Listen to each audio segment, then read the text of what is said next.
هزوا الفلاح نتا حذايين. اليوم جبت لكم السلق، ربطة كبيرة، غسلتها وقطعتها وغليتها في الماء والملح. هنا درت شوية بطاطا مقلي، وانا بعد ما طاب هذاك السلق عصرته في هذاك الماء. في المقلة تاعي نحط شوية تاع الزيت، ونحط عليها الثوم نقليها، ونزيد عليها مغرفة صغيرة تاع طماطم صبرة نقليها هكذا كما راكم تشوفوا. ونروح نضيف طماطم تاع الحبة رحيتها ونقليها، ونحط عليها شوية تاع الكمون وشوية تاع الملح. تجي بنينة بدون لحم وبدون دجاج، وصفة رائعة.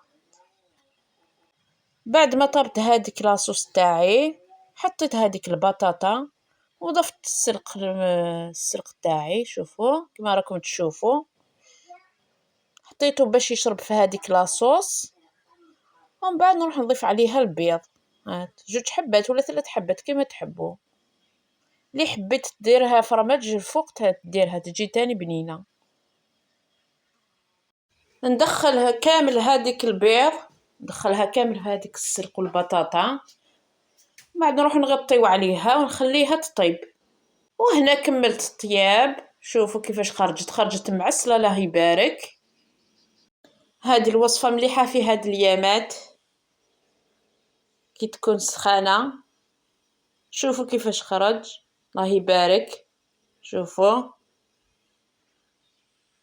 ان شاء الله تسيوها تجيكم بنينة. نقولكم مع السلامة الى الحلقة الجاية ان شاء الله، الى اللقاء.